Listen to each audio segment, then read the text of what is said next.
अगर गणेश जी महाराज आपके घर में आ रहे हैं, भगवान कृष्ण आपके घर में आ रहे हैं, भगवान राम आपके घर में आ रहे हैं, सदगुरु आपके दरवाजे पर पधार रहे हैं, भगवान गणेश जी महाराज आपके यहाँ प्रवेश कर रहे हैं, तो दरवाजे के दोनों कोने पर, दोनों दीवार के साइड में 2 स्वस्तिक बनना चाहिए, एक हल्दी का, एक कुंकू का। और स्वस्तिक बनाकर जब गणेश जी प्रवेश करें आपके घर के अंदर, तब 2 घी के दिए दोनों ओर जलना चाहिए रिद्धि सिद्धि के लिए। तब प्रवेश मेरे गणेश जी महाराज सीधा चरण अंदर रखकर प्रवेश करिए और गणेश जी की स्थापना करिए। और स्थापना के समय पर 2 बिंदी, जहां गणेश जी बैठे साइड में कोई दीवार हो तो एक हल्दी की, एक कुंकू की बिंदी जरूर लगाएं। क्यों? जब आखिरी दिन हम अनंत चतुर्दशी के दिन गणेश जी को जब विदा करें, तो ये रिद्धि और ये सिद्धि, ये कुंकू और हल्दी की बिंदी नहीं, ये रिद्धि और सिद्धि हैं। बहुएं हमारे घर में रह जाए, भले बेटा काम पर चले जाए। क्या होता है, रिद्धि सिद्धि हम साथ में गणेश जी के विसर्जन कर देते हैं। अगर बिंदी नहीं लगाते तो रिद्धि सिद्धि गणेश जी के साथ चली जाती है। अगर 2 बिंदी हमने दीवार पर लगा दी तो वो रिद्धि सिद्धि घर में रह जाती है, गणेश जी जरूर विसर्जन हो जाते हैं। उसको रखो। ऐसी पावन शिव महापुराण की कथा सोमवंशी परिवार हरदोई उत्तर प्रदेश से ऑनलाइन कराई जा रही है। भाव भक्ति से आप सब इस पावन शिव महापुराण की कथा का आनंद ऑनलाइन श्रवण कर रहे हैं घर पर बैठकर। कई लोग कहते हैं ये गणेश जी माता पार्वती के तन के उपटन से उत्पन्न हुए थे।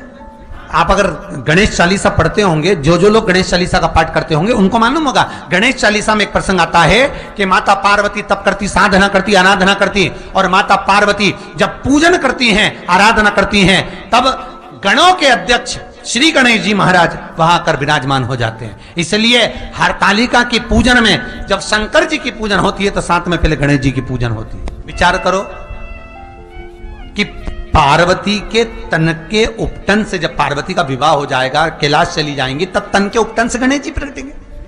पर शास्त्र तो कह रहा है, विष्णु पुराण कहती है, गणेश पुराण कहती है, और श्री नारद पुराण वर्णन करती है कि गणेश जी महाराज का स्तमन जब माता पार्वती ने बाल्यावस्था में भगवान के लिए करा, शिव की आराधना में जब लगी, तब विनायक देव गणेश का स्तमन करा, तो श्री गणेश जी महाराज वहां सामने पूजन को स्वीकार करने पार्वती के सम्मुख में प्रकट हो चुके थे। पार्वती जी ने कहा, इस घने जंगल में जहां कोई नहीं आ सकता, ऐसे वन मंडल में आप आए हो, कौन हो आप कौन हो? भगवान श्री गणेश जी महाराज ने, विनायक देव गणों के अध्यक्ष गणाधिपति श्री गणेश जी महाराज बोलते हैं, माता आप जिस शिव की आराधना कर रही हो, माता आप जिस शंकर की आराधना कर रहे हो, इन्हीं शंकर ने मुझे बनाया है, इन्हीं शंकर। तो माता पार्वती जी बोली कि ये तुम्हारा हाथी का मुंह और तुम्हारी तोन इतनी बड़ी क्यों बना दी? गणेश जी बोले, माता ये सब ये शंकर जी ने करा। मैं इतना सुंदर बन चुका था, इतना सुंदर कि 33 कोटि देवता मुझे देखकर लज्जित होने लगे थे। शंकर जी के पास में देवता पहुंचकर बोले, ये इतने सुंदर हो गया बालक विनायक, तो इसको थोड़ा सा रूप बदल दो। तो गजमुख कर दिया और मेरी तोंद को खींच दिया, तो मेरा तोंद बड़ा हो गया। गणेश चालीसा में इसका वर्णन है, पढ़िएगा कभी योग लगे तो माता पार्वती जी कहती हैं, शिव नहीं आए, नंदी नहीं आया, भृंगी नहीं आया, संगी नहीं आया, कोई नहीं आया, आप सबसे पहले आए हो। ए गणेश, आप पधारे हो, मेरा मन करता है मैं आपको पुत्र बना लूं, पर मैं तो खुद अभी कुंवारी अवस्था में हूं। गणेश जी कहते हैं, मां आपने जो मांगा है वो पूर्ण होगा। जब आप शिव के साथ ब्याह जाओगी, आपके शरीर पर जब आप उपटन लगाओगी, उस उपटन का जब पुतला बनाओगी, मैं आपके रोम रोम में भजन के माध्यम से लिप्त रहूंगा। उस उपटन के पुतले से मैं प्रकट होऊंगा मां, आपका पुत्र कहलाऊंगा। माता प्रसन्न हो गई और माता पार्वती ने कहा, सुनो ए गणाधिपति, आज हरताली का तीज के दिन हस्त नक्षत्र में आप मुझको दर्शन देने पधारे हो। जब कल मैं यहां से प्रवेश करूं तो मैं चाहती हूं जगत में भी आपका जय जयकार हो। आप पूरे जगत में जैसे आज पार्वती के पुत्र बनकर आने वाले हो, जगत के कल्याण के लिए मृत्यु लोक में आप संग में समाहित होकर प्रकट होइए। गणेश जी, हरताली का तीज के दूसरे दिन जो चतुर्थी होती है, उस चतुर्थी के दिन गणेश जी उस गुफा से प्रविष्ट हो गए बाहर। जो आपकी आराधना करेगा, पूजन करेगा, अर्चना करेगा, जगत का सुख पाए। आज मां जगज्जननी, आज ही हस्त नक्षत्र में तीज के दिन माता पार्वती बचपन, जवानी, अधेड़ी और बुढ़ापा 4 पूजन कर कर अपनी सारी जिंदगी भगवान शिव को दे देती। पूरा जीवन, बचपन, जवानी, अधेड़ी और बुढ़ापा माता पार्वती ने भगवान शिव को देना चाहा, 4 पूजन कर कर। इसलिए माताएं आज भी हरताली का तीज के दिन रात्रि भर जगकर पूजन करती हैं। और मेरा निवेदन बहुत सुंदर भाव शिव महापुराण का है। माताओं, अगर आप हरताली का तीज का व्रत नहीं भी करती हो तो आपसे निवेदन है, किसी भी 5 वृक्ष की पत्तियां तोड़कर, किसी भी 5 वृक्ष की पत्तियां तोड़कर किसी भी शंकर मंदिर में प्रदोष काल से लेकर ब्रह्म मुहूर्त तक शंकर को कभी भी चढ़ा देना। महाराज, शास्त्र कहता है मन की कामना शिव पूरा करते हैं, अखंड सौभाग्य देते हैं। रिद्धि सिद्धि घर में प्रवेश कर 5 वृक्ष की पत्तियां, कोई से भी वृक्ष की, जो आपको अच्छा लगे वो वृक्ष की 5 पत्तियां तोड़ लीजिए। 5 वृक्ष की डालों में से पत्तियां निकालकर शिव को समर्पित कर दीजिए, शंकर को। और जब गणेश जी को लेकर आओ तो गणेश जी का मुख आपकी ओर होना चाहिए। गणेश जी को जब घर में प्रवेश दो, गणेश जी को जब घर में प्रवेश दो तो गणेश जी का मुख आपकी ओर, महाराज। और जब गणेश जी को विसर्जन भी करो तो गणेश जी का मुख आपकी ओर, पीठ नहीं। कई कई लोगों के घरों में गणेश जी की बहुत सारी फोटो हो जाती है, बहुत ध्यान दीजिएगा महाराज। कई कई लोग गिफ्ट में गणेश जी दे देते हैं। शास्त्र कहता है जिसने अपने जीवन काल में, आपको पहले भी कथा में कहा था, एक आंवले का वृक्ष, एक गणेश जी की मूर्ति, एक कुबेर का स्टेचू भी आता है, यह भी गिफ्ट में नहीं दिया। यदि गणेश की मूर्ति, गणेश की प्रतिमा, गणेश का फोटो हम किसी को गिफ्ट में दे देते हैं तो हमारे घर की संपदा उस तारीख को लिखकर रखना, उसके बाद में धीरे धीरे छिन्न होने लगती है, संपदा टिकती नहीं। 1 रुपया कमाओगे, 1.25 रुपया खर्च होगा। और घर के हर जगह पर गणेश जी की मूर्ति नहीं लगाना चाहिए। घर का फोटो, गणेश जी का फोटो हर जगह पर नहीं लगाना। जहां पूजन करते हो वहां लगा लो, जहां स्मरण करते हो वहां लगा लो, चल जाएगा। पर सारे घर में ना जाने कौन कौन सी दिशा में, और यहां तक कई लोग साल भर गणेश जी रखते हैं, तो उनसे भी निवेदन है साल भर गणेश जी रखो, मना नहीं है, पर गणेश जी रखना कौन सी दिशा में चाहिए उसका भी शास्त्र प्रमाण वर्णन करता है। हमारा लाते समय गणेश जी का मुख आपकी ओर हो। शमी के वृक्ष की पत्ती, जैसे ये बेलपत्र होता है, शिव को और गणेश को बेलपत्र, शमी पत्र समर्पित होता है। आप शिव महापुराण की कथा कहती है और गणेश चरित्र अपन श्रवण कर रहे हैं। जिसके घर में संपदा की कमी पड़ती हो, बीमारियां ज्यादा फैल रही हो, बहुत कष्ट हो महाराज, बहुत ज्यादा दुखी हो महाराज, कोई काम नहीं बन रहा, बहुत तकलीफ में हो, तो शमी पत्र, शमी की पत्ती, जहां गणेश जी का स्थान है वहां पर 5 शमी पत्र 5 समर्पित करें और शंकर जी के ऊपर 3 शमी पत्र समर्पित करें।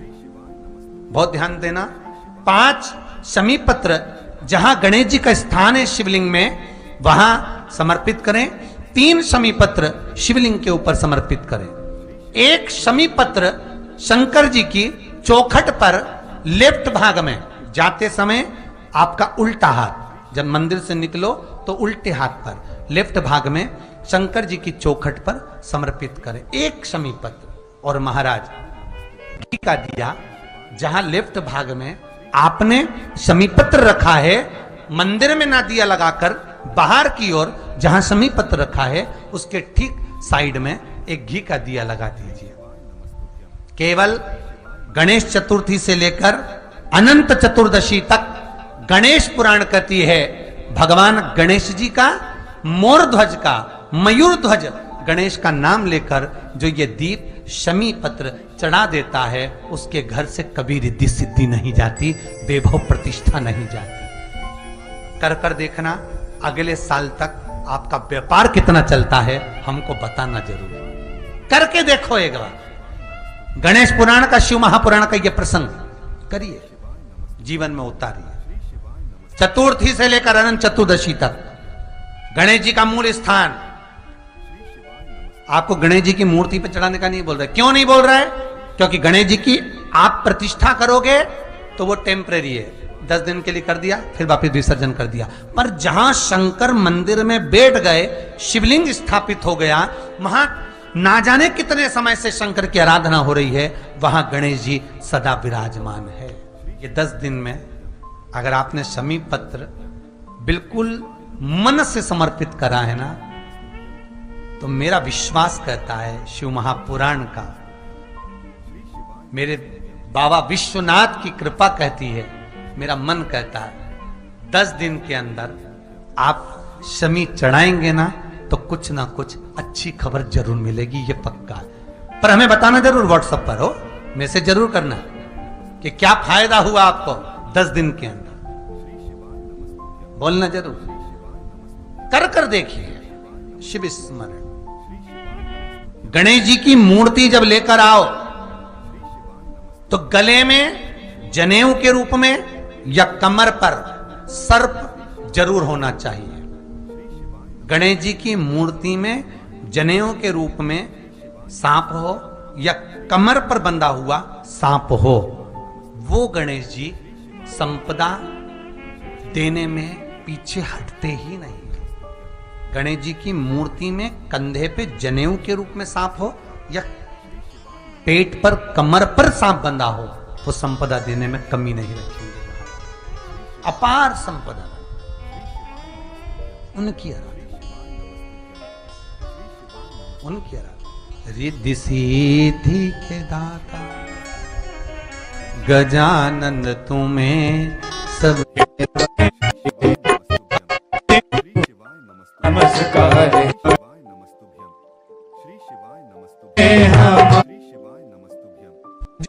आप कर रहे हो उस व्रत में, अगर का व्रत रख लेती है, महाराज स्वयं बिंदुक का लेख देख रहे हैं, चंचुला देवी के प्राण छूटे, माता पार्वती की सखी बन गई।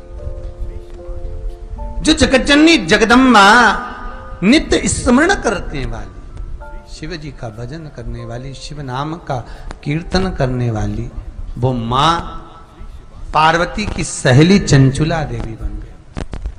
मुख उतार कर बैठी थी, चेहरा उतरा हुआ था, और माता पार्वती को अच्छा नहीं लगा। मैं फिर निवेदन करूंगा आप सभी से, आपका अगर व्रत है तो आपका चेहरे पर स्माइल होना चाहिए। कई माताएं चतुर्थी का व्रत रख लेती है, तीज का व्रत रख लेती है, छठ का व्रत रख लेती है, 12-1 बजे तक तो ठीक दिखती है, 2 बजे पलंग पर पट्टा बांध के पड़ी मिलती है। चेहरा उतरना नहीं चाहिए। शास्त्र कहता है जो फल ताजा दिखता है, जो फल अच्छा लगता है, वो भगवान को दिया जाता है। जो फूल ताजा दिखेगा, अच्छा दिखेगा, वो भगवान को दिया जाएगा। जो वृक्ष का फल अच्छा दिखेगा, भगवान को दोगे। और जो व्रत आप कर रहे हो, उस व्रत में अगर आपका चेहरा खिला हुआ है, प्रसन्नता दिख रही है, आनंद दिख रहा है, चेहरा उतरा नहीं है, तो भगवान उस व्रत को स्वीकार करते हैं। उस व्रत को भगवान स्वीकारते हैं। और मालूम पड़े व्रत में आपका चेहरा उतर गया।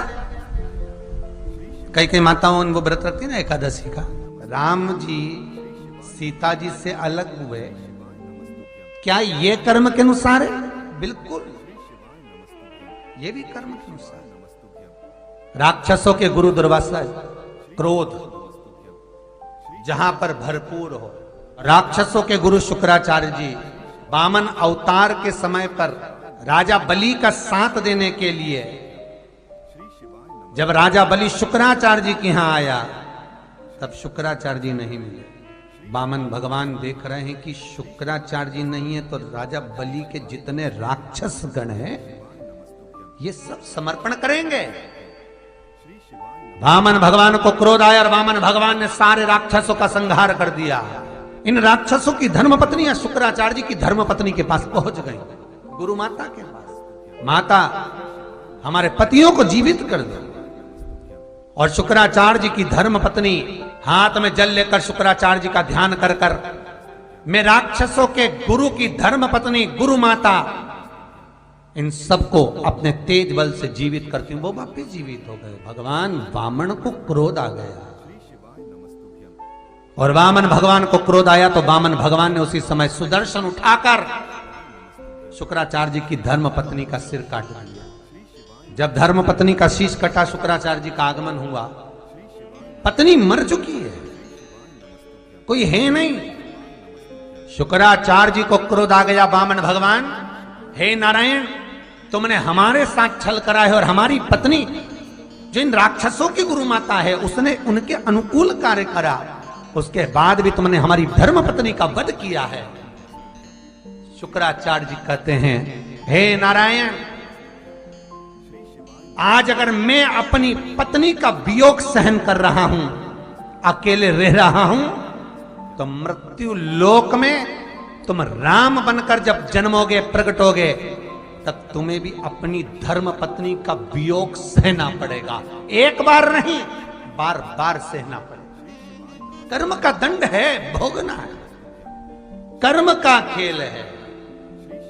कथा कर रही है, क्यों कटा गणेश जी का माथा, क्यों काटा शंकर ने अपने पुत्र का शीश, उसका भी लेख शिव महापुराण वर्णन कर रहे। माली और सुमाली ये दोनों राक्षस कुल में जन्मे थे और असुर कुल में जन्म लिया।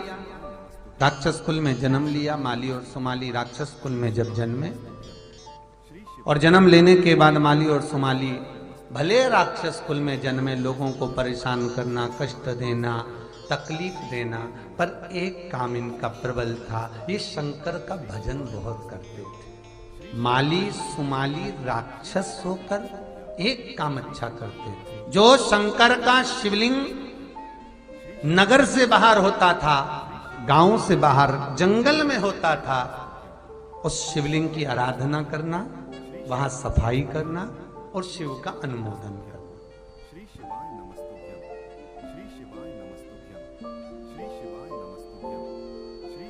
अच्छा, एक बहुत सुंदर बात ध्यान रखिए।